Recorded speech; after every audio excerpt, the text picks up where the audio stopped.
You're just wasting space in this house, Mom. It's too big for you anyway. Those words cut deeper than any knife could.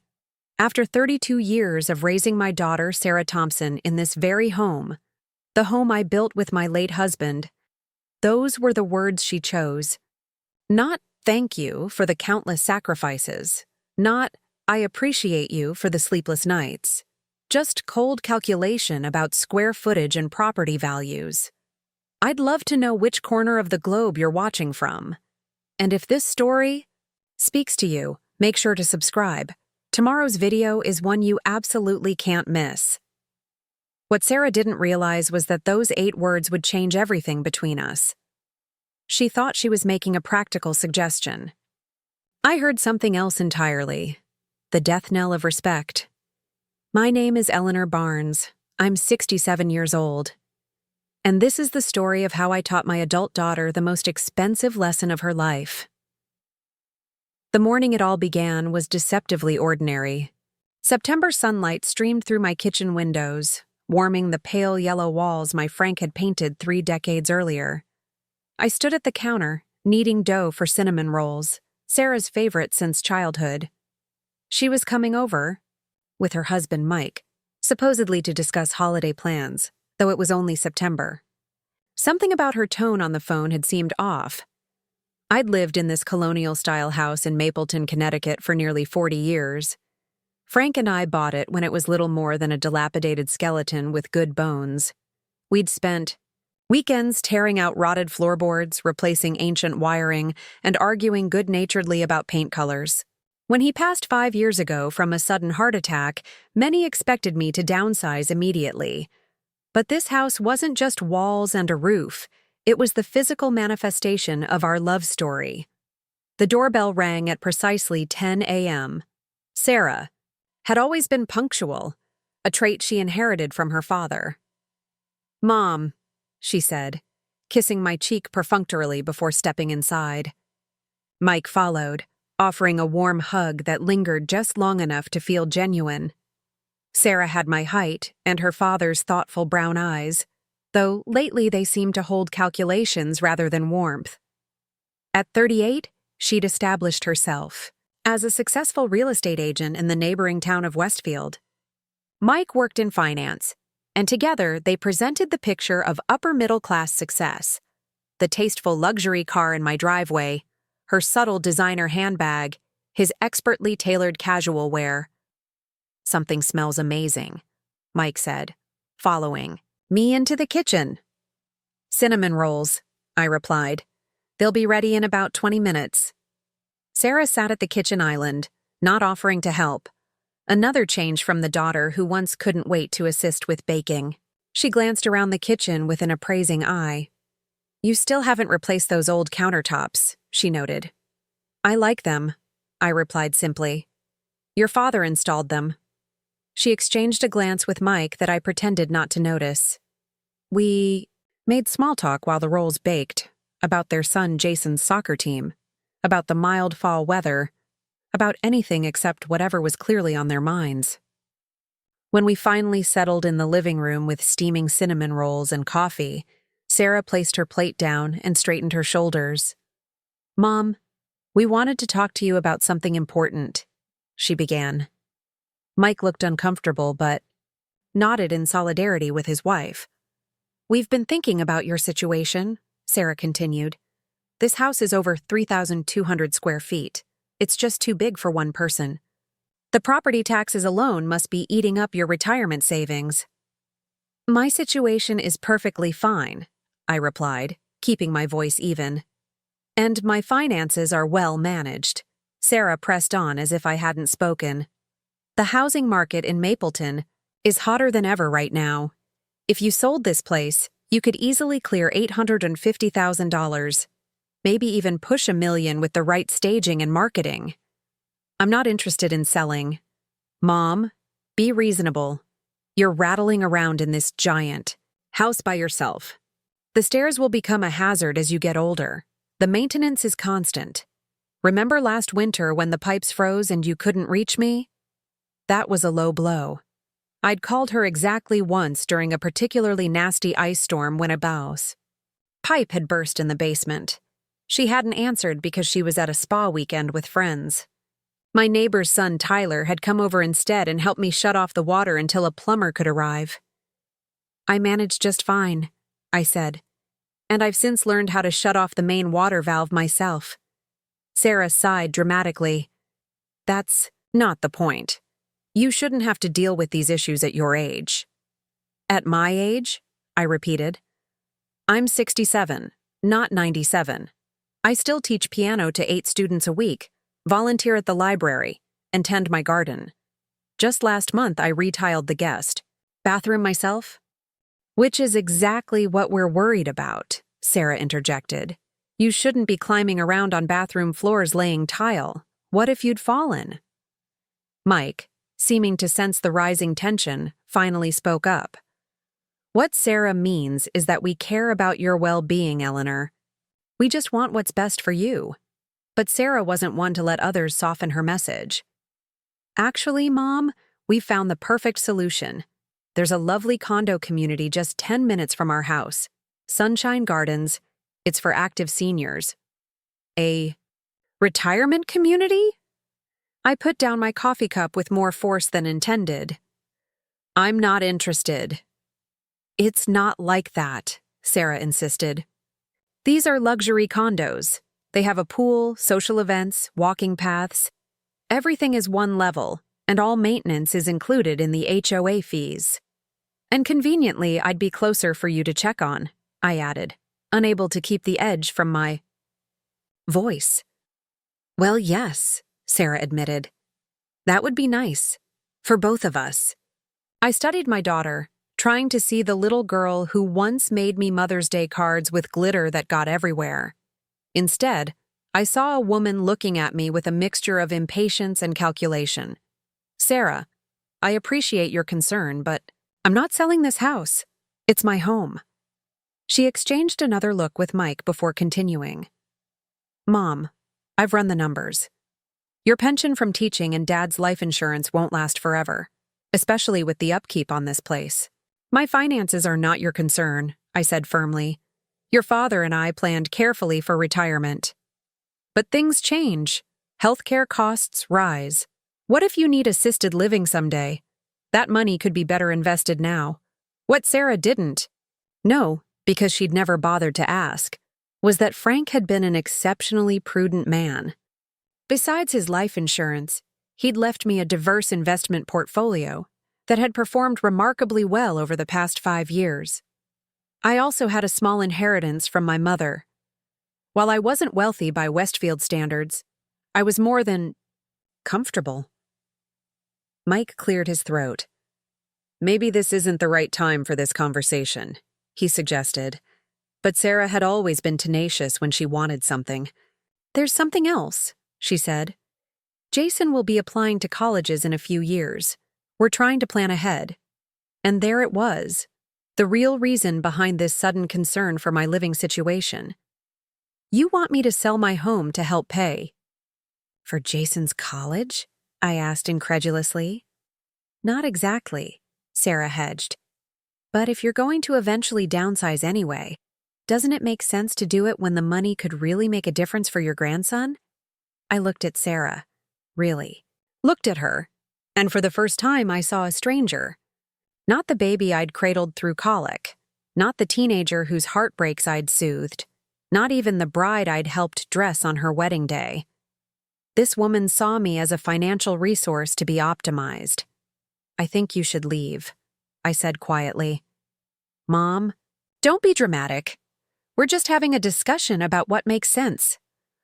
What makes sense is respecting my choices about my own life. Sarah's expression hardened. You're being selfish. This house is way too big for just you. You're just wasting space that could be put to better use. The room went silent. Even Sarah seemed to realize she'd crossed a line. Wasting space, I repeated softly. Is that how you see me now? Taking up too much room in the world? That's not what I meant, she backpedaled, but her eyes darted around the living room, mentally calculating square footage and market value. Mike stood up. We should go. Sarah, let's talk about this another time. But something had broken inside me, a dam of disappointment and hurt that couldn't be repaired with platitudes. No, I think we should finish this conversation, I said. Tell me, Sarah, when did I become nothing more than a financial consideration to you? Was it when your father died, or more recently? That's unfair, she protested. We're thinking about your future. No, I corrected her. You're thinking about your future. My future in this house was decided 40 years ago when your father and I signed the mortgage papers. Sarah gathered her purse, her movements stiff with anger. You're not being reasonable. This isn't about emotions. It's about practical realities. Get out, I said calmly. And don't come back until you're ready to see me as your mother again, not as a financial obstacle to your plans. A lot of love and effort went into bringing this story to life. If you're enjoying it, we'd be so grateful if you'd subscribe to our channel. Now, back to where we left off. After they left, I sat in my quiet kitchen, the half-eaten cinnamon rolls growing cold. The house that had always been my sanctuary suddenly felt different, like its very walls had heard my daughter's assessment and were ashamed for me. That night, I couldn't sleep. I paced the hallways of my home, touching door frames Frank had installed, running my hands along banisters he had stained. In Jason's old bedroom, preserved like a museum to her childhood, I found a Mother's Day card from when Sarah was 9. To the best mom in the world, I hope we live in this house forever. By morning, my hurt had crystallized into something else. Resolve. 2 days later, I called my longtime friend Patricia Williams, who happened to be a lawyer specializing in estate planning and property law. Eleanor, it's been too long, she greeted me warmly. How about lunch next week? I'd love that, Patty, I replied. But I also need your professional services. Oh? Her tone shifted slightly. What can I help you with? I need to make some changes to my property deed and will. Patty was silent for a moment. Does this have anything to do with Sarah? Barbara mentioned seeing her car at your place the other day. In a small town like Mapleton, little remained private for long. Barbara was Patty's sister and my neighbor 3 doors down. Yes, I admitted. It's time I protected myself and my wishes. Come by my office tomorrow at 9 a.m., Patty said firmly. And Eleanor, bring all your documentation. The next morning, I arrived at Patty's modest law office with a folder containing my property deed, will, insurance policies, and investment statements. When I explained what had transpired with Sarah, Patty's expression darkened. You're not the first parent I've seen dealing with this, she said. Adult children sometimes develop a strange entitlement to their parents' assets, especially property. What are my options? I asked. Several, she replied, pulling out a legal pad. But first, let me ask, is Sarah currently on your property deed in any capacity? I nodded. Frank and I added her after Jason was born. We thought it would simplify things, if anything happened to both of us. And who is the current beneficiary of your will? Sarah is my primary beneficiary, with 80% of my estate.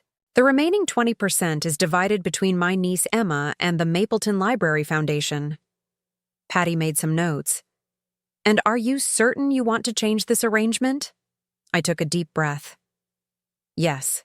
Sarah made it clear she sees my house as an asset, to be liquidated, not as a home.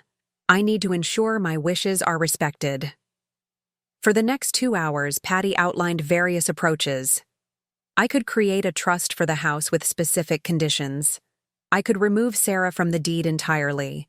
I could revise my will to include restrictions on the sale of the property after my death. The simplest option, Patty explained, is to remove Sarah from the property deed and adjust your will to either place the house in a trust or designate a different beneficiary for it specifically. Can I do that? Just remove her? Yes. Since You and Frank were the original owners and merely added Sarah as a joint tenant with right of survivorship. You can sever that joint tenancy. It doesn't require her permission. The thought of taking such a definitive step made my stomach clench. But then I remembered Sarah's cold eyes assessing my kitchen, her dismissive comment about me wasting space. I want to remove her from the deed, I said firmly, and I want to revise my will to place the house in a trust. Who would you want as trustee? I considered this carefully. You, if you're willing. And as for the property's ultimate disposition, I'd like to leave it to Jason directly when he turns 30, with the provision that it cannot be sold or transferred to his parents. Patty's eyebrows rose. That's quite specific, and potentially contentious. I know my grandson, I said with certainty. Unlike his mother, he values this house for what it is, not what it's worth. The summer he stayed with me while Sarah and Mike were in Europe, he helped me restore Frank's old workshop in the basement. He gets it. And if he decides to sell it eventually, that would be his choice when he's mature enough to make it. But I won't have Sarah pressuring him or making that decision in the meantime. Patty nodded and began preparing the necessary documents. By the end of the week, it was done. Sarah Elizabeth Thompson was removed from the deed to 1427 Willow Creek Road. My revised will specified that the property would be held in trust, with Jason as the eventual beneficiary, but only when he reached an age where he could withstand his mother's influence. I felt no triumph when I signed the papers, only a profound sadness that it had come to this. But I also felt something else, the quiet strength that comes from protecting what matters to you. For 2 weeks, I heard nothing from Sarah. I suspected she was waiting for me to call and apologize, as I had done after disagreements in the past. Instead, I tended my garden, taught my piano students, and began planning the extensive kitchen renovation I'd been postponing, starting with replacing those perfectly good countertops that had so offended Sarah's aesthetic sensibilities. Then, on a rainy Tuesday afternoon in October, my doorbell rang. It was Mike, alone and looking uncomfortable. "Eleanor," he began awkwardly. "I hope it's okay that I stopped by." I invited him in, curious about this unprecedented solo visit. "Sarah doesn't know I'm here," he admitted, accepting the coffee I offered. "But I needed to talk to you. This situation, it's gotten out of hand." "How so?" I asked neutrally. "Sarah's been meeting with real estate agents. She's gathered comparable sales data for your neighborhood. She's even drafted a marketing plan." He looked genuinely troubled. "She's convinced herself that you'll come around once you see how much money you could make." I absorbed this information calmly. "And what do you think, Mike?" He looked down at his coffee cup. "I think she's wrong, but she's also stubborn. Like her father," I said with a small smile. "Eleanor, there's something else." He hesitated. "She's been talking to a lawyer about your competency." The mug nearly slipped from my hand. "My what?" "Your competency to manage your own affairs. She's convinced herself that your refusal to sell is a sign that you can't make rational decisions anymore." Cold anger washed over me. "I see," I told. "She's crossing a line," Mike continued. "That's why I came here, to warn you and to apologize. This isn't right." "No," I agreed. "It's not." After Mike left, I called Patty immediately and relayed our conversation. "She'd have an extremely difficult case proving incompetence," Patty assured me. "You're active, engaged in the community, managing your finances independently. Don't worry about that threat." "But she's my daughter," I said, my voice breaking for the first time. "How did we get here, Patty?" "I don't know, Eleanor. But I'm glad you protected yourself when you did." I didn't have to wait long for the confrontation. The very next day, Sarah stormed up my driveway just as I was returning from the garden center with Mums for the front porch. "Mom," she called, her voice carrying across the yard. "We need to talk, now." I calmly continued unloading plants from my car. "Hello, Sarah. Would you mind grabbing that flat of yellow Mums? Her face was flushed with anger. "I'm not here to garden. Peter Wilson called me this morning." Peter Wilson was another local real estate agent, and apparently more scrupulous than I'd given him credit for. "Did he?" I asked mildly. "He said you're getting quotes for kitchen renovations. That you told him you're planning to stay in this house until they carry me out feet first." His words, not yours apparently. I placed a potted mum on the porch step. "That sounds about right. Mom, this is insane. You're sinking money into renovations for a house that's already too big for you? That's just throwing good money after bad." I straightened up and faced my daughter fully. "It's my money to throw, Sarah." "But it's not just your house," she exclaimed. "Dad put me on the deed, remember? I have a say in this too." And there it was, the real reason for her visit.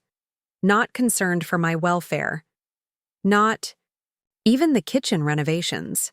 She'd discovered her perceived leverage had vanished. "Actually," I said quietly, "it is just my house now. I had my name restored as the sole owner last week." Sarah's face went blank with shock, then contorted with fury. "You can't do that." "I already have. That's illegal. You can't just remove someone from a deed. It's completely legal. You can ask your lawyer, the one you've been consulting about my competency."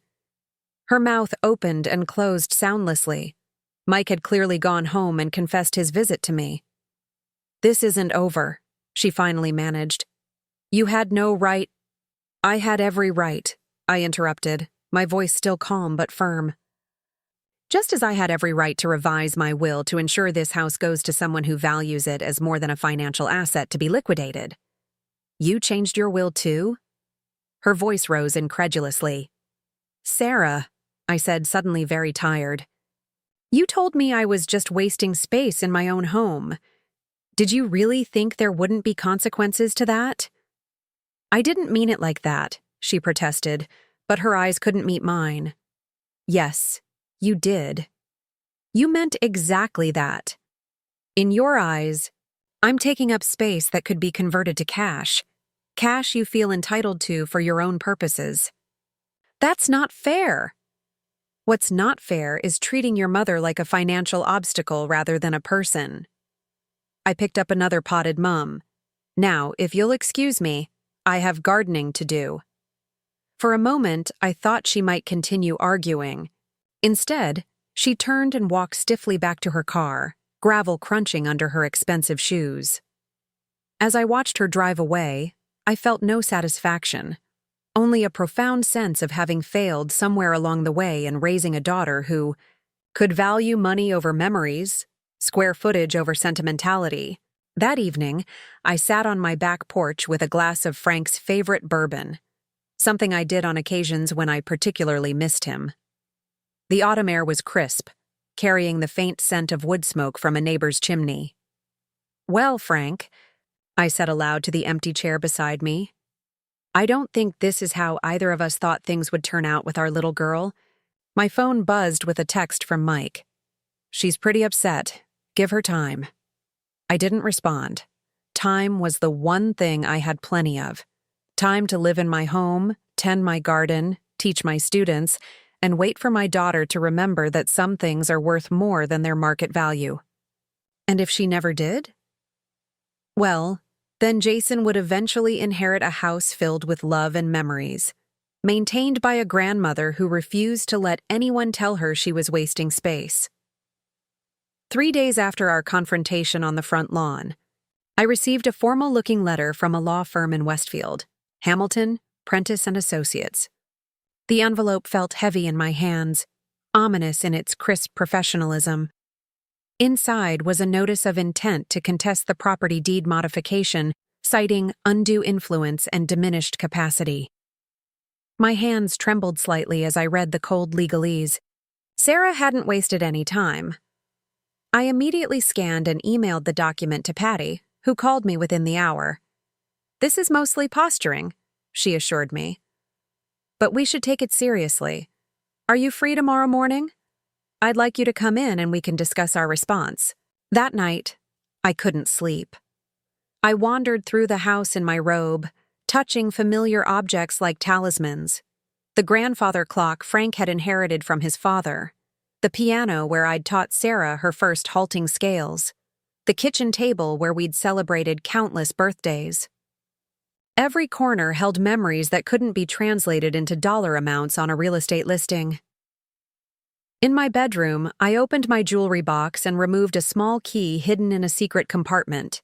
It unlocked Frank's old roll-top desk in his study, a room I'd barely touched since his passing.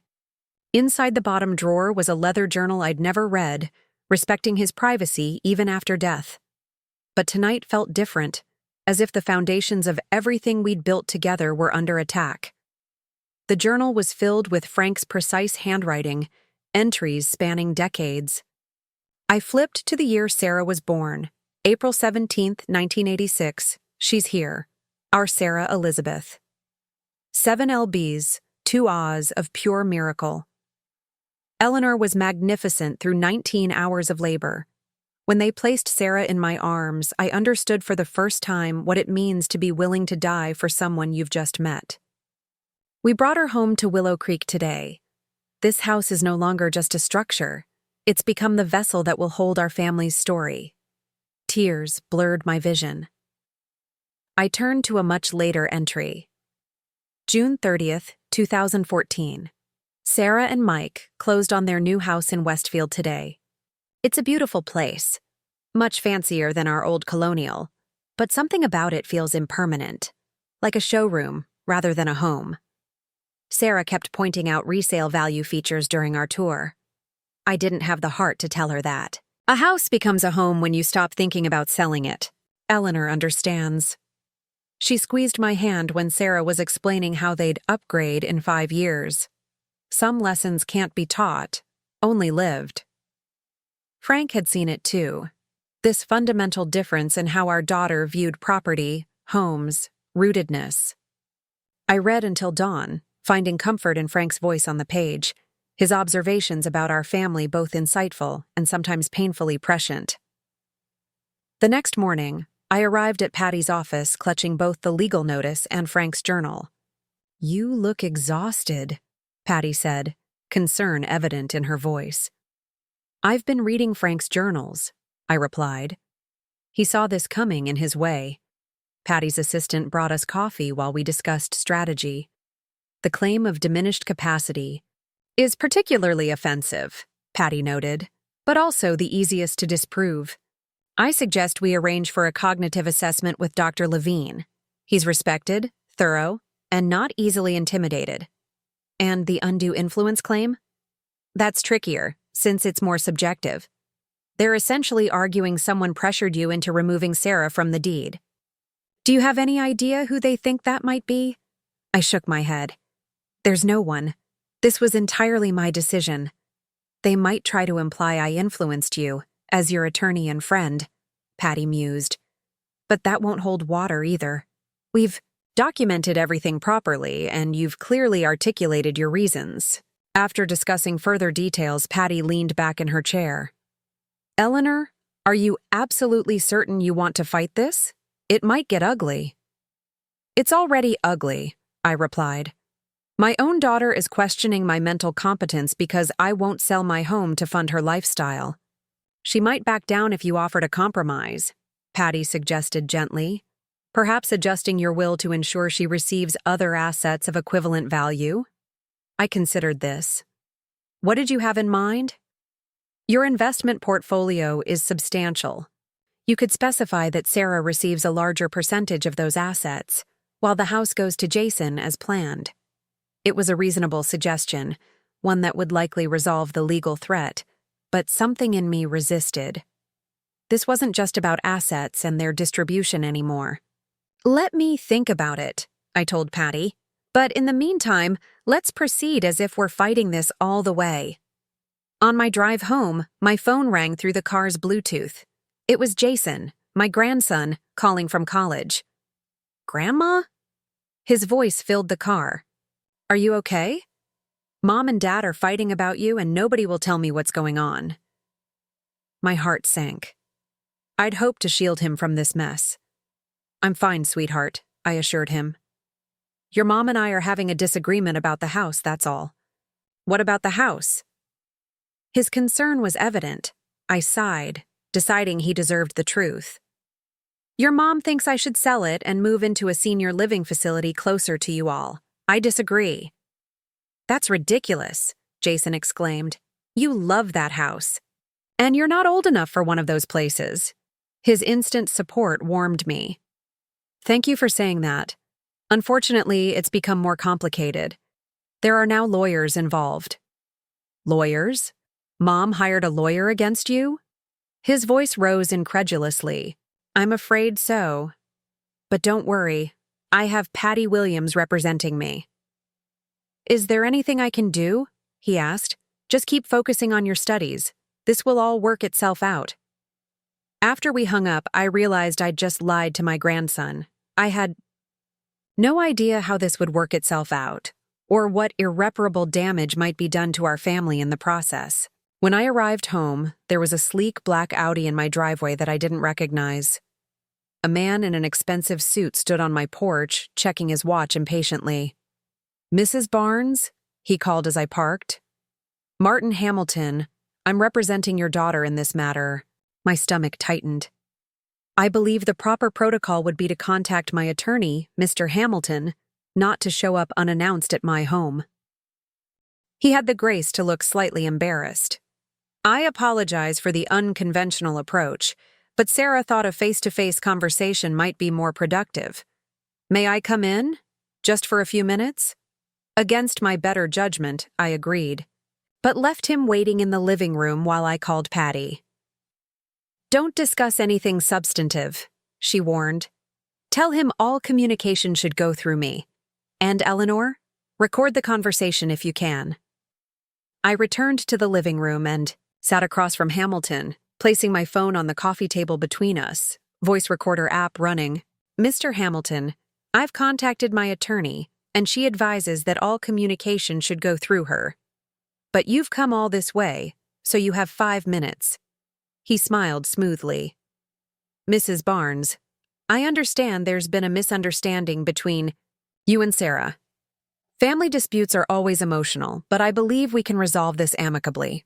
By claiming I'm mentally incompetent? He had the decency to wince. Legal filings often contain standard language that can seem harsh out of context.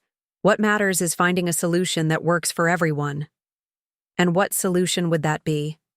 Sarah is willing to drop all legal action if you restore her name to the property deed and agree in writing not to make any further changes without mutual consent. I studied him carefully. And the house? Would she agree to stop pressuring me to sell it?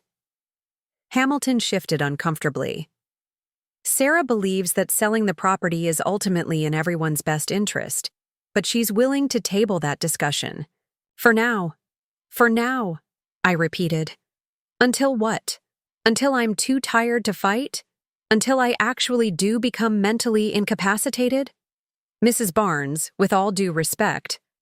My 5 minutes of courtesy are up, Mr. Hamilton.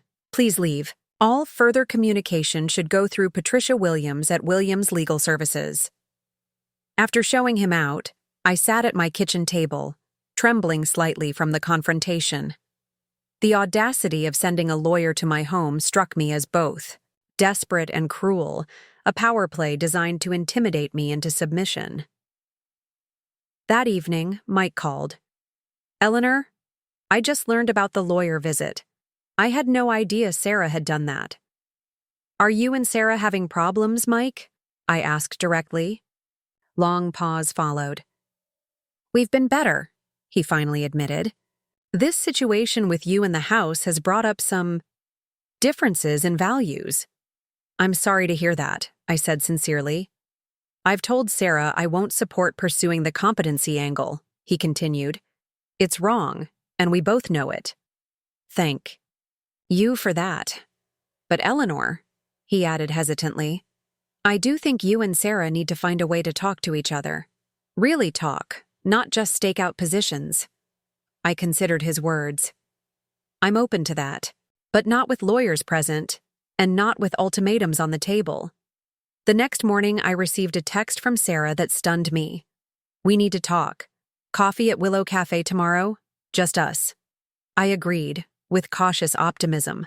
The Willow Cafe was neutral territory, a cozy spot downtown where Sarah and I had often met for lunch in happier times. I arrived early, securing a quiet corner table. When Sarah walked in, I was struck by how tired she looked, her usually immaculate appearance slightly disheveled. She ordered a large coffee and sat down across from me. "Mom," she began awkwardly, "this has gotten out of hand." "Yes," I agreed. "It has. Mike is furious with me about the lawyer showing up at your house. He says I crossed a line." "You did." She fiddled with her coffee cup. "I've withdrawn the legal challenge. The competency claim was, I shouldn't have done that." "No, you shouldn't have." "Can we start over?" she asked, a hint of the daughter I recognized finally emerging. "Find some compromise?" I wanted to reach across the table and take her hand, to bridge the chasm that had opened between us. But trust, once broken, requires more than a single conversation to rebuild. "What kind of compromise did you have in mind?" I asked carefully. "I still think the house is too big for you," she said, and I felt my hopes deflate. "But I understand it's your home. What if we looked at adding an apartment over the garage? You could rent it out for income, and eventually, it could be a space for a caregiver if needed." It wasn't a terrible suggestion, but the underlying assumption remained that I needed to monetize my home, that independence had an expiration date. "Sarah, the issue isn't really about the house itself," I said gently. "It's about respect for my autonomy and my choices." "I do respect you," she protested. "Do you? Because telling me I'm wasting space and then legally challenging my mental competence suggests otherwise." She had the grace to look ashamed. "I was frustrated and worried about you." "Worried? Or worried about your inheritance?"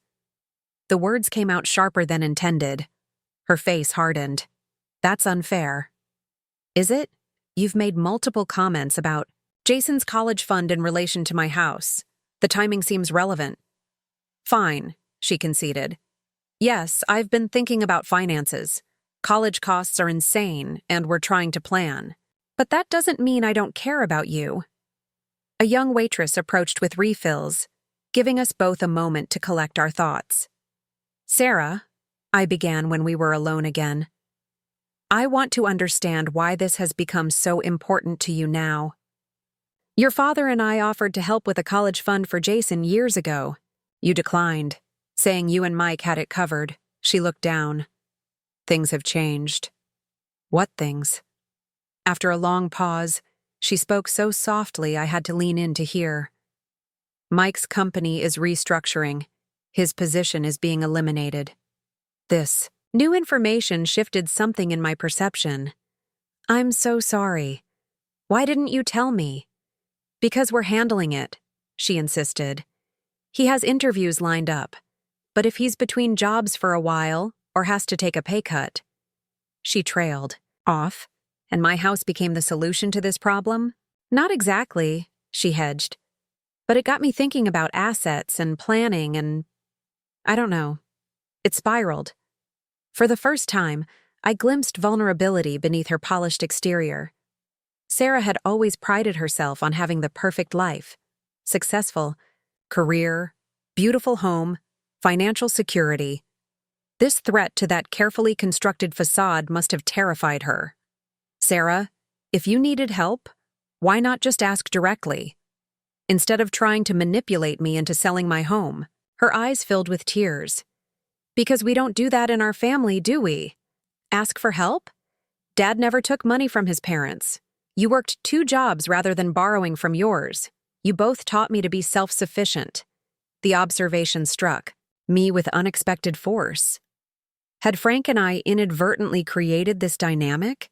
Our pride in financial independence, transmitted to our daughter as an absolute virtue?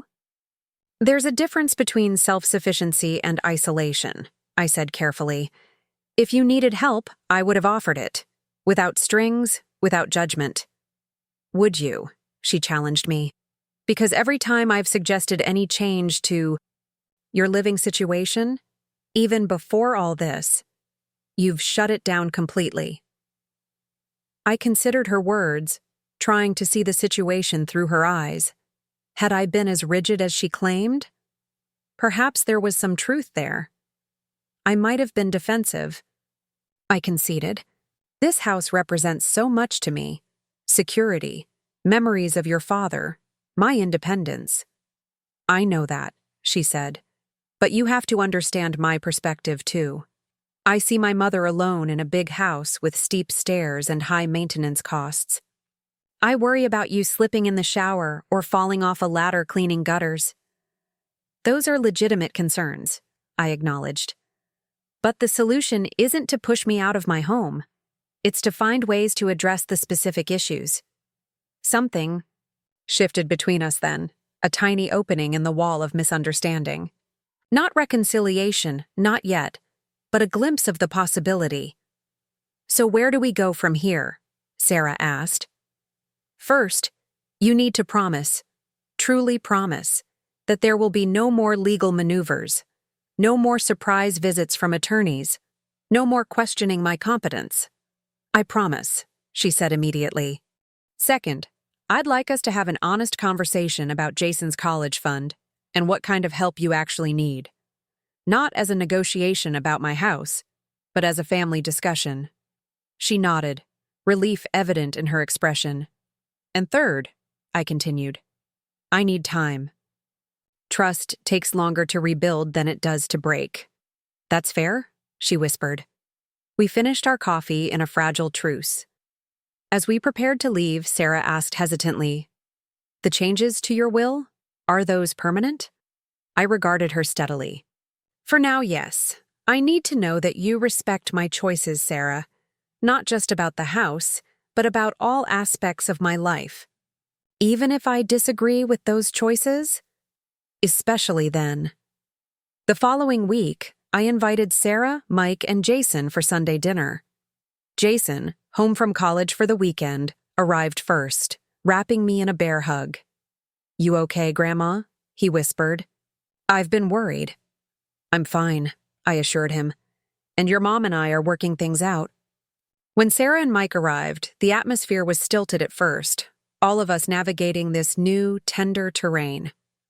But as we ate and talked, carefully avoiding contentious topics, some of the old warmth began to return.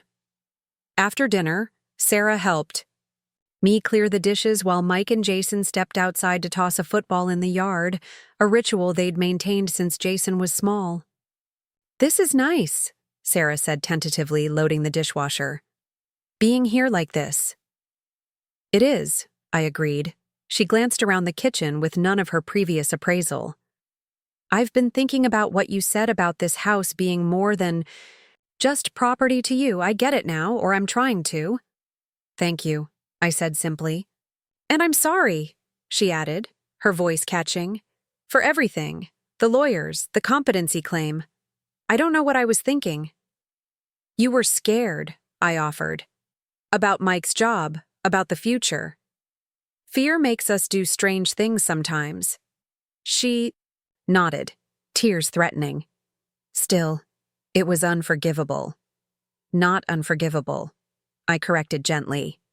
Just deeply hurtful. Through the window, we could see Jason laughing as he caught a long pass from Mike, his young face alight with simple joy. In that moment, I saw a path forward for our fractured family. Not a return to what was, but perhaps something new, built on clearer boundaries and better understanding. Later that evening, after everyone had left, I sat again on my back porch with Frank's bourbon and the empty chair. You were right, old friend, I said into the gathering dusk. Some lessons can only be lived, not taught. I didn't know if Sarah had truly learned the lesson about what makes a house a home. But I had learned something valuable myself. That protecting what matters sometimes means standing your ground, even against those you love most.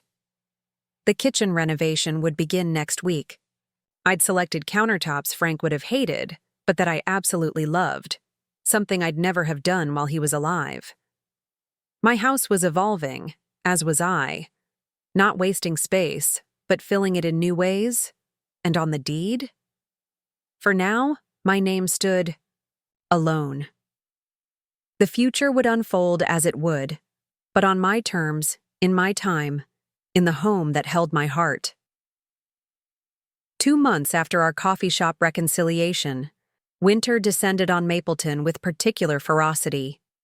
December brought record snowfall, transforming my colonial into a snow-capped postcard scene. The kitchen renovation had been completed just before Thanksgiving.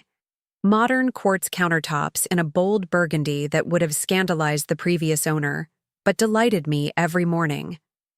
My relationship with Sarah remained delicate, a fragile construction of careful conversations and avoided topics. She had kept her promise about dropping the legal challenges, and we'd established a new tradition of weekly phone calls that felt like diplomatic exchanges between cautiously friendly nations. The Tuesday before Christmas, I was up on a stepladder hanging garlands when my doorbell rang. I wasn't expecting anyone, especially not in the middle of a snowstorm. Opening the door revealed Jason, covered in snow, a duffel bag slung over his shoulder. "Surprise," he said with a sheepish grin. "Got room for a college dropout?" "Jason," I ushered him inside, brushing snow from his coat. "What are you talking about? You haven't dropped out." His expression sobered as he stomped his boots on the entryway rug. "Not officially, but I might as well have." Over hot chocolate at the kitchen island, the first real test of my new bar stools, Jason explained. He'd failed 2 major exams in his engineering program and was on academic probation. His scholarship was in jeopardy, and he couldn't bear to go home and face his parents. "Dad's been so stressed about finding a new job," he explained, cradling his mug. "And Mom's been weird and intense about everything. The last thing they need is me screwing up too." "So you came here instead of going home for Christmas break?" I asked gently. He nodded, staring into his cocoa. "I just need some time to figure things out. Is that okay?" "Of course it's okay," I assured him. "But you need to call your parents. They'll be worried sick when you don't show up." Jason grimaced. "I texted Mom that I'm staying at Brady's house to study for retakes. She bought it, at least for now." I frowned, uncomfortable with the deception. "Jason, I won't lie to your parents if they call me." "I know," he sighed. "Just give me a couple of days to get my head straight, okay? Then I'll come clean." I reluctantly agreed, though my conscience nagged at me. After showing Jason to the guest room, not his childhood bedroom, which still held the remnants of his teenage years, I sat in my study contemplating the situation. In many ways, Jason was an adult at 20. He had the right to seek refuge, where he chose. But my tentative peace with Sarah would certainly shatter if she discovered I was harboring her son without her knowledge. That night, I woke at 2 a.m. to the sound of typing. Following the noise, I found Jason at the kitchen table, hunched over his laptop surrounded by textbooks. "Couldn't sleep?" I asked, pulling my robe tighter against the nighttime chill. "I'm trying to figure out where I went wrong," he explained, rubbing his eyes. The material made sense when Professor Whitaker explained it, but when the exam came, I peered over his shoulder at complex equations that might as well have been hieroglyphics to me. "Engineering is difficult, Jason. Everyone struggles sometimes." "Dad never struggled," he said bitterly. "Perfect GPA, job offers before graduation. He makes it look easy." "Is that what he told you?" Jason looked up, surprised. "Well, no. But Mom always says, your mother admires your father tremendously," I interrupted. "But admiration sometimes whitewashes reality. Mike struggled plenty in college." "Really?" I nodded, settling into a chair beside him. "He nearly failed organic chemistry twice, had to take a semester off to work and regroup." Dad never mentioned that. People rarely volunteer their failures, especially to their children. I gestured to his textbooks. What happens if you don't pass these retakes? His shoulders slumped. Worst case? I lose my scholarship? Best case? I'm on academic probation for another semester. And if you decided engineering isn't for you? The question hung in the air between us. I don't know, he finally admitted. That feels like letting everyone down. Everyone except yourself, perhaps. The next morning, I found Jason in Frank's old workshop in the basement. He'd always been drawn to the space, with its pegboard walls of meticulously arranged tools and the workbench Frank had built by hand. Grandpa's lathe is still here, he observed, running his hand over the metal surface. Remember when he taught me to make those wooden pens? You were 14, I recalled. He said you had a natural talent for it. Jason opened a drawer and pulled out a slender wooden pen with a deep blue inlay. I can't believe you kept this. It's not even very good. It was the first thing you made, I said simply. Of course I kept it. He pocketed the pen, then hesitated. Grandma, can I ask? You something kind of personal? Of course. Were you disappointed when Mom became a real estate agent instead of a musician, after all those years of piano lessons? The question caught me off guard. Why do you ask? Just wondering if it's a family tradition, parents being disappointed in their kids' choices. I considered my answer carefully. I wanted Sarah to be fulfilled, not follow any particular path. The piano lessons were about discipline and creativity, not career preparation. But you were a piano teacher. Didn't you hope she'd follow in your footsteps? Not especially, I admitted. I became a piano teacher because it allowed me flexibility while raising Sarah. It wasn't my grand passion. What was your passion then? I smiled. Would you believe in architecture? I wanted to design homes, not just live in them. But college was expensive, and women weren't exactly welcomed in that field when I was your age. Jason looked around the basement workshop with new eyes. Is that why you and Grandpa did so much of the renovation work yourselves? Partly, I acknowledged. It was also a financial necessity in the beginning. But yes, I loved the design aspect, planning spaces, thinking about how light moves through rooms. A thoughtful expression crossed his face. I never knew that about you. Later that afternoon, I was wrapping Christmas presents when my phone rang. Sarah's name flashed on the screen. Mom, she began without preamble. Have you heard from Jason? My heart sank. Why do you ask? His friend Brady's mother just called me. Apparently, Jason isn't staying there and never was. He's not answering his phone, and I'm starting to panic. The moment of truth had arrived sooner than expected. He's here, Sarah. A beat of silence. He's with you? Since when? He arrived. Yesterday afternoon. And you didn't think to call me? Her voice rose sharply. He asked for a few days to sort things out, I explained. I was going to insist he call you tomorrow. Put him on the phone. Now. Sarah, I think you need to put him on. I found Jason in the living room, reading one of Frank's old engineering journals. His face fell when I handed him the phone. It's your mother, I said apologetically. I gave him privacy, retreating to the kitchen, but could still hear his side of the conversation, defensive at first, then increasingly subdued. When he finally appeared in the doorway 20 minutes later, he looked drained. She and Dad are driving up tomorrow morning, he reported glumly. That's probably for the best, I said. This is something you need to face together as a family. He slumped into a chair. She's furious. Not just at me. At you, too, for not telling her I was here. I can handle your mother's anger, I assured him. She said something weird, Jason added, frowning. Something about using me as a pawn in your property dispute. What did she mean by that? I sighed deeply.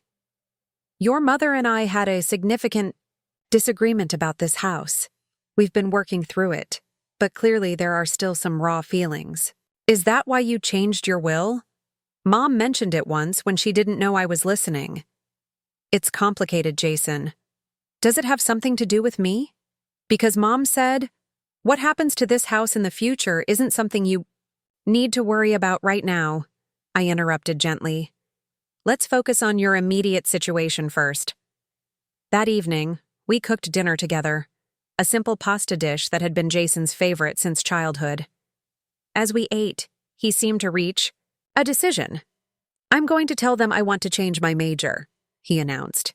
Engineering isn't working out, and I need to be honest about that.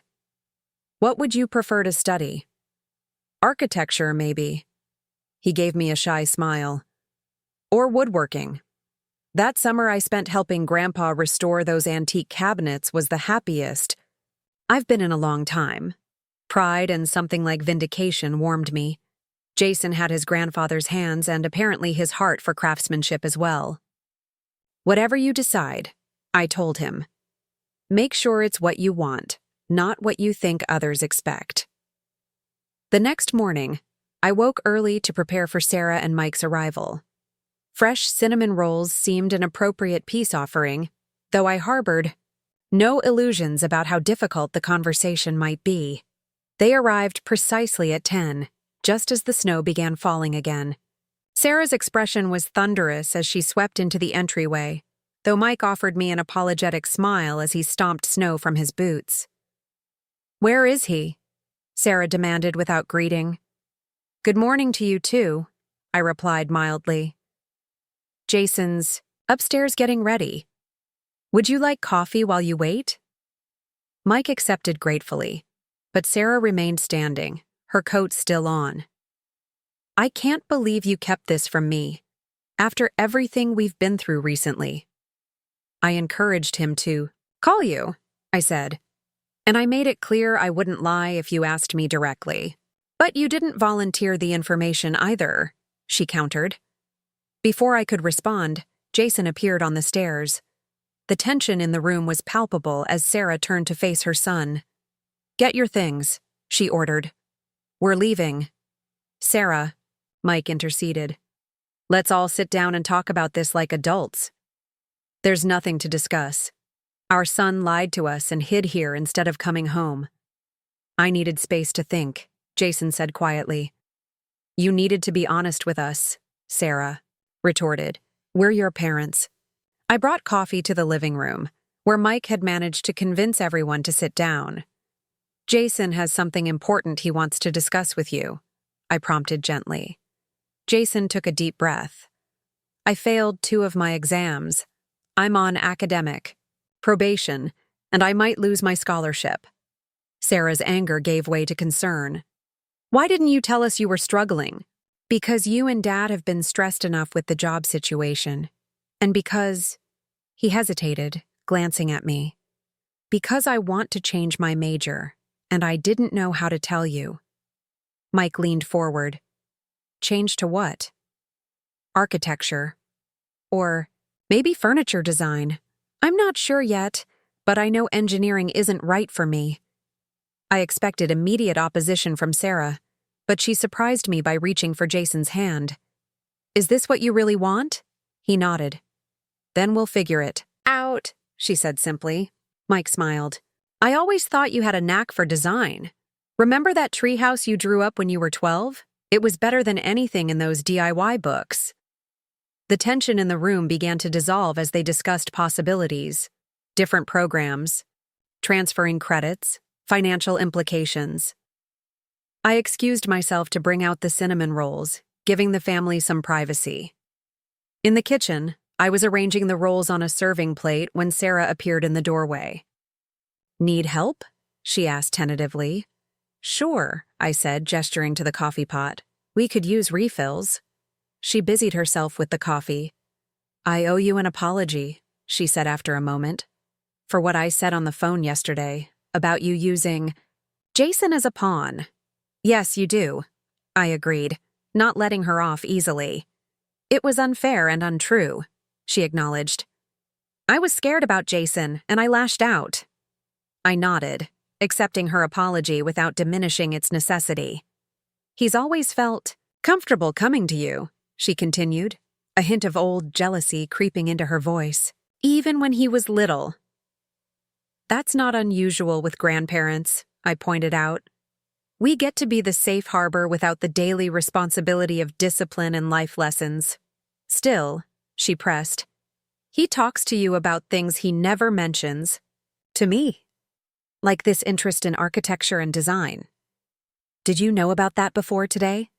We discussed it yesterday, I admitted. But I think it's been brewing for some time. Sarah set down the coffee pot with deliberate care. I've been pushing him too hard, haven't I? Just like I tried to push you about the house. The parallel hadn't escaped me, but I was surprised she'd drawn the connection herself. We all want what's best for the people we love, I said diplomatically. Sometimes we just have different ideas about what that looks like. She glanced toward the living room, where Mike and Jason were deep in conversation. He has Frank's creativity. I should have seen that sooner. He does, I agreed. And your determination. A ghost of a smile crossed her face. Is that a polite way of saying he inherited my stubbornness? Let's call it persistence, I suggested, returning her smile. We brought the refreshments back to the living room, where the conversation had shifted to practical matters. If you transfer to the architecture program, you'll have to retake some prerequisites, Mike was explaining. But your calculus credits should carry over. The scholarship is the bigger issue, Jason fretted. I don't want to add more financial pressure right now. Sarah and Mike exchanged a look I couldn't interpret. Actually, Sarah said carefully, that's something we need to discuss as a family. Your father has some news. Mike straightened his shoulders. I've accepted a new position. It's with a smaller firm, but the work is interesting and the compensation is comparable to my previous role. Dad, that's great, Jason exclaimed. When did this happen? I got the official offer yesterday, Mike replied. I start after the new year. The relief in the room was tangible. As they discussed the details of Mike's new job, I observed Sarah closely. The strain that had been evident in her face for months had eased, though not disappeared entirely. Later, as they prepared to leave, with Jason returning home as agreed, Sarah lingered in the foyer while Mike and Jason loaded the car. Thank you, she said quietly, for giving him a safe place to land. Always, I replied. For any of you. She hesitated, then asked, would you consider joining us for Christmas dinner? I know we usually come here, but given everything that's happened, I'd like that, I said, recognizing the invitation as the olive branch it was. After they left, I stood in my doorway watching their car navigate the snowy street until it disappeared around the corner. The house felt emptier without Jason's presence, but not in an uncomfortable way. There was a rightness to solitude, a chance to reflect on the shifting landscape of our family relationships. In the living room, I noticed Frank's engineering journal, lying open on the coffee table where Jason had left it. Inside, tucked between the pages, was a sketch on graph paper, Jason's design for a built-in bookcase for the empty wall in my study, complete with measurements and a materials list. At the bottom, he'd written in his neat architectural printing, "For Grandma Eleanor's house, a place for everything that matters."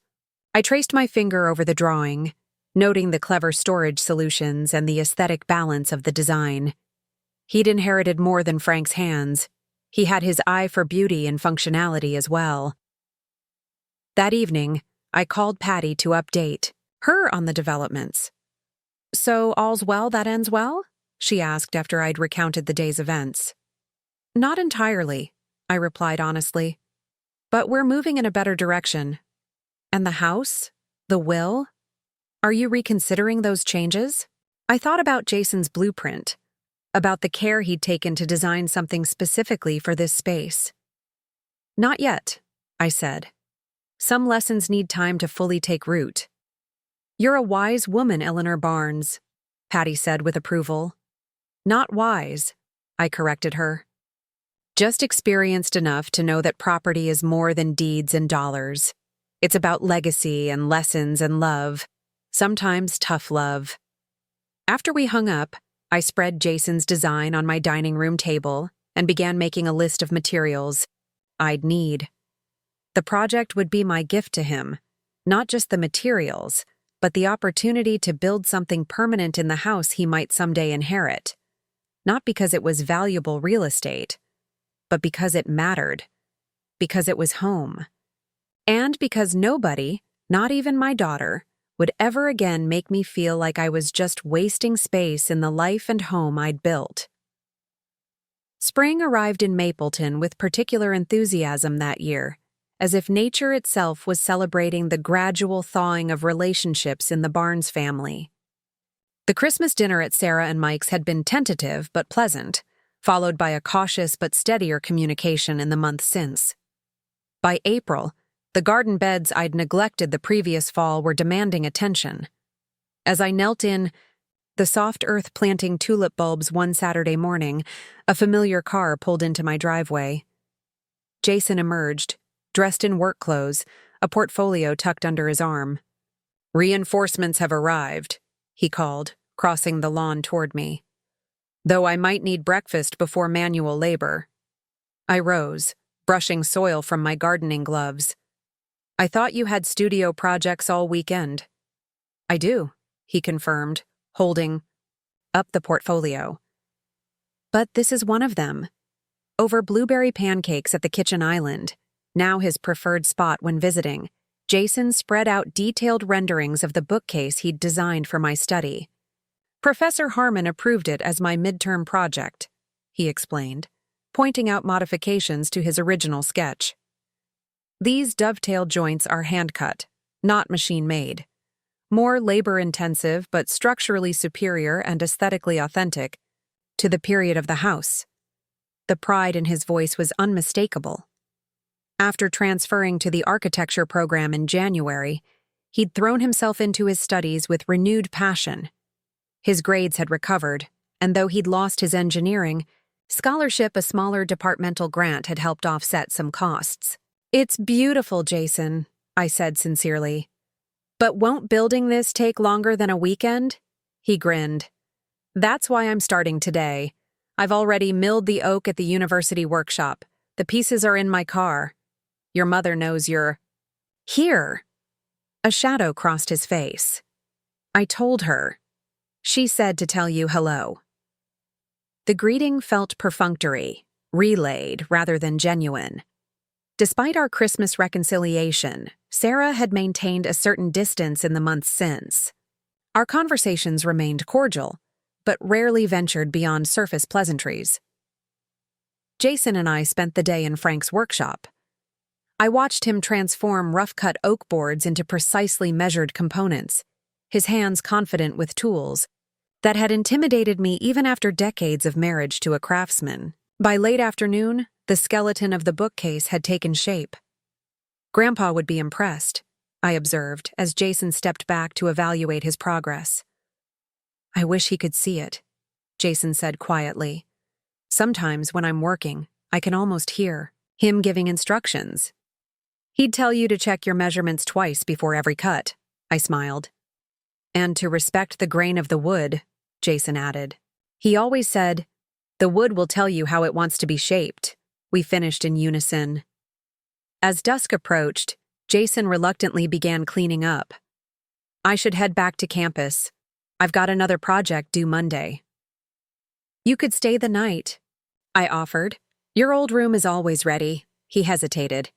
"Actually, I promised Mom I'd have Sunday breakfast with them tomorrow.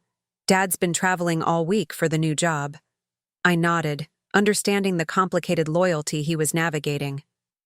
"Of course. Family breakfast is important." As he packed, "His tools," Jason asked casually. "Have you thought any more about Mom's suggestion about finishing the space over the garage?" The question caught me off guard. I didn't realize that idea was still being discussed. "She mentioned it last week," he explained. "Said it could be a good compromise." "Compromise for what?" Jason looked uncomfortable, realizing he'd stepped into delicate territory. "I think she still worries about you being alone here. The apartment could be rental income now and maybe a place for a caregiver someday. The old familiar irritation flared. Sarah was still strategizing about my living situation, just approaching from different angles now. I appreciate the concern, I said evenly, but I don't need rental income or a live-in caregiver. Jason nodded quickly. I told her you'd probably say that. After he left, I sat in Frank's chair in the workshop, surrounded by the pleasant scent of fresh-cut oak and the ghosts of old conversations. Was I being unreasonable? The garage apartment wasn't a terrible idea in practical terms, but it represented something more significant, the persistent assumption that my independence had an expiration date. The following Wednesday, Sarah called with an unexpected invitation. Mom, are you free for lunch tomorrow? There's a new bistro downtown I thought we could try. Her tone was carefully neutral, betraying neither enthusiasm nor obligation. Still, it was the first time she'd initiated a social meeting since our coffee shop reconciliation months earlier. That sounds lovely, I replied. Should I meet you there? I'll pick you up at noon, she said. The parking downtown is impossible lately. The bistro turned out to be an elegant conversion of the old bank building, with soaring ceilings and wall-to-wall windows overlooking the town square. As the hostess led us to our table, I noticed Sarah greeting several acquaintances with the practiced warmth of her professional persona. You're well known here, I observed after we were seated. I sold the developer this building, she explained. It was a complicated deal. Historical preservation requirements, zoning variances, but worth it, I think. I gazed at the thoughtfully preserved architectural details. They did a beautiful job respecting the original features. That was non-negotiable. In the contract, Sarah said with unexpected firmness. Too many developers gut historic buildings and leave just the facade. I wouldn't allow it. I studied my daughter with new interest. Perhaps her real estate career wasn't solely about property values and square footage after all. After we ordered, Sarah reached into her purse and withdrew a glossy brochure. I wanted to show you something, she said, sliding it across the table. Mapleton? Historical Homes Tour, I read from the cover. It's a fundraiser for the Historical Society, Sarah explained. 10 historic homes will be open to the public for one weekend in June. I flipped through the brochure, noting the impressive selection of century-old properties throughout town. These are beautiful homes. Are you involved with the organization? I'm on the planning committee, she confirmed.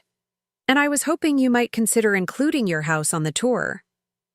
My surprise must have shown on my face because she quickly added, It's completely voluntary, of course, but your colonial is one of the oldest in the neighborhood, and the renovation work you and Dad did preserved so many original features.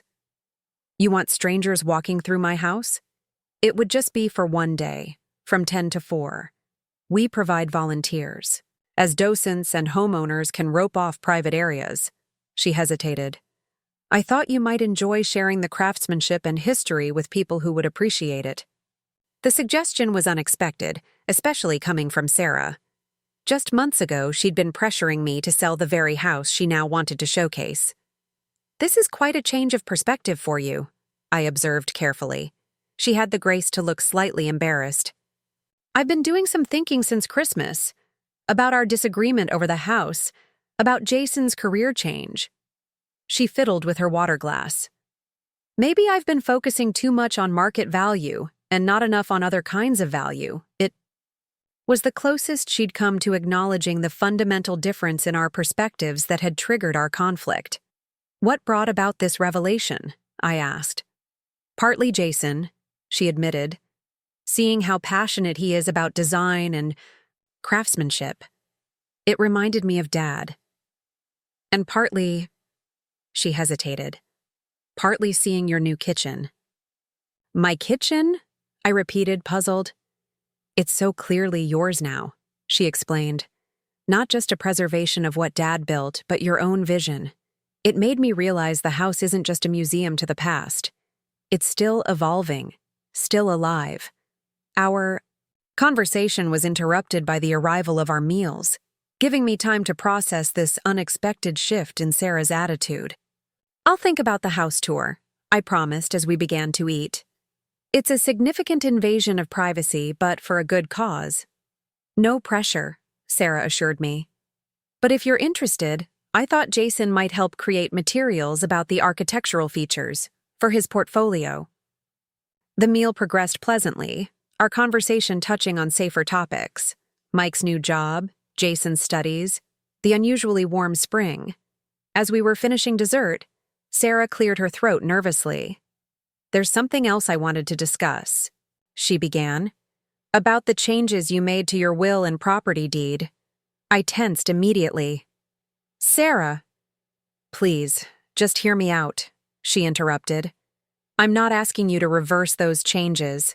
You had every right to make them, especially after how I behaved." Cautiously, I nodded for her to continue. "I spoke with Attorney Williams last week," she admitted. "You spoke with Patty? About my will?" The betrayal stung sharply. "Not exactly," Sarah clarified quickly. "I consulted her about setting up a trust for Jason's education. Since he changed majors, the financial picture is different, and I wanted professional advice." I remained skeptical, but gestured for her to continue. During our conversation, she mentioned, without disclosing any confidential details, that you'd made arrangements to protect the house from being sold after you... She couldn't quite finish the sentence. "After I die," I supplied bluntly. Sarah nodded uncomfortably. "I want you to know I respect that decision now. The house should stay in the family. Jason appreciates its history and craftsmanship in a way that I never fully did." The sincerity in her voice was unmistakable, but decades of maternal intuition told me there was more to this conversation. "And?" I prompted. Sarah took a deep breath. "And I'd like to help maintain it in the meantime. Not by interfering," she added hastily, seeing my expression, "but by contributing to a maintenance fund, perhaps, or by helping coordinate repairs when needed." "Why?" I asked directly. "Because it's our family home," she said simply. "And because I owe you that much after trying to push you out of it." I considered her offer carefully. On one hand, it could represent genuine growth and understanding. On the other, it might be a subtle attempt to regain influence over the property. "I appreciate the offer," I said finally. "Let me think about what arrangement might work for both of us." Later that week, Jason returned to continue work on the bookcase. The project was taking shape beautifully, with intricate details emerging from the carefully shaped wood. "Mom took you to lunch?" he asked as he carefully sanded a shelf edge. "How did that go?" "Surprisingly well," I admitted. "She asked me to put the house on the historical tour." Jason looked up from his work. "That's actually perfect for this place. People would love seeing what you and Grandpa accomplished." "You knew about this?" He nodded sheepishly. "Mom mentioned the idea a few weeks ago. I didn't say anything because I wasn't sure if she'd follow through." The revelation that Sarah and Jason had been discussing me, however benignly, behind my back triggered a familiar wariness.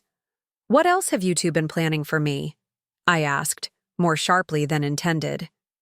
Jason put down his sandpaper. "Grandma, it's not like that. Mom's really trying to make amends. She knows she handled everything wrong before." "By going through you?" "No," he insisted. "She's just... I think she's afraid you won't forgive her completely. That things will never be the same between you." "They won't be," I said honestly. "Trust, once broken, never mends exactly as it was before. But it can still be strong," he countered. "Just in a different configuration, like a bone that heals." I smiled at his optimism. "When did you get so wise?" "Must be all that time spent in a certain colonial house with a certain stubborn grandmother," he grinned. The next day, I called Patty to inquire about her meeting with Sarah. "She didn't discuss your will or deed directly," Patty assured me. "She came to set up a college trust for Jason, but yes, She did mention that she regretted how she'd handled the situation with your house. And you believe her? I pressed. I do, Patty said after a moment's consideration. People can surprise us, Eleanor, sometimes even for the better. After mulling it over for several days, I made two decisions. First, I would allow my house to be included in the historical homes tour. Second, I would accept Sarah's offer to establish a maintenance fund for the property, with certain conditions. I invited Sarah and Mike for dinner the following Sunday to discuss the arrangements. When they arrived, Sarah presented me with an antique brass doorknob she'd found at an architectural salvage shop. For the study door, she explained. Jason mentioned the original was missing. The thoughtful gift, practical yet respectful of the home's character, suggested Sarah really had been listening to her son's newfound appreciation for architectural integrity. Over dinner, I outlined my decisions. I've agreed to participate in the home tour, I announced. With Jason's help preparing the materials, as you suggested. Sarah's genuine smile of delight was almost childlike in its enthusiasm. That's wonderful. The committee will be thrilled. However, I continued, I have conditions about the maintenance fund you proposed. Mike and Sarah exchanged glances before. She nodded for me to continue. I'll accept your help establishing a fund for major repairs and maintenance, I said, but with legal safeguards ensuring I retain complete control over decisions about the property. No modifications or renovations without my explicit approval. Of course, Sarah agreed immediately. It would be your house, your decisions. The fund would just ensure that financial considerations never force your hand. And secondly, I added, I'd like you both to take a more active interest in the house itself, not its market value or practical considerations, but its history and craftsmanship. Perhaps help Jason with his bookcase project, or join me in restoring the original windows. In the sunroom, Mike responded before Sarah could. I'd actually enjoy that, he said sincerely. My father was a carpenter. I never had much opportunity to learn those skills myself. Sarah looked less enthusiastic, but nodded agreement. I can learn. Jason's been telling me about the techniques Grandpa used. It sounds meaningful. A month later, on a perfect June morning, I stood on my front porch watching volunteers place Mapleton Historical Homes Tour signs along my walkway. Jason had created beautiful informational displays, highlighting architectural features throughout the house, complete with before and after photographs of Frank's restoration work. Sarah arrived early, clipboard in hand, to brief the volunteer docents. I observed her from the doorway, noting the care with which she explained the home's history and features. There was genuine pride in her voice as she described how her parents had salvaged the original crown molding or discovered heart pine flooring beneath layers of linoleum. Mom, she called, spotting me. Could you tell Mrs. Abernathy about the hidden staircase? I can never remember which renovation revealed it. As I joined them, explaining how Frank had discovered the concealed servant staircase during our third year of renovations, I felt a subtle shift in my relationship with both my daughter and my home. For the first time, Sarah was seeing the house through my eyes, not as an asset to be optimized, but as a living repository of family history. The tour day was exhausting but surprisingly rewarding. Over 200 visitors passed through, many expressing genuine appreciation for the thoughtful restoration and family stories Jason had incorporated into the displays. By late afternoon, as the last visitors departed, I found Sarah sitting alone in the study, admiring Jason's nearly completed bookcase. It's exquisite, she said as I joined her. I had no idea he was so talented. He has Frank's hands, I replied, and his patience. Sarah traced the intricate carving on one of the drawer. Pulls. I wish I'd paid more attention when Dad was working on the house. I was always too busy with friends, with school, with building my own life elsewhere. That's natural, I assured her. Children are supposed to build their own lives. Yes, but in doing so, I missed understanding what made this place special to you both. She looked around the study. It's not just walls and floors and a roof, is it? It's thousands of decisions and efforts and moments. Exactly, I said softly, surprised and moved by her insight. I'm sorry I reduced it to square footage and market value, she continued. That was professionally expedient, but personally short-sighted. Apology accepted, I said simply. Later that evening, after everyone had gone, I sat in my familiar spot on the back porch, bourbon in hand, contemplating the day's events. The house felt different somehow, as if having been seen and appreciated by so many strangers had affirmed its significance not just to me, but to a larger community of people who valued history and craftsmanship.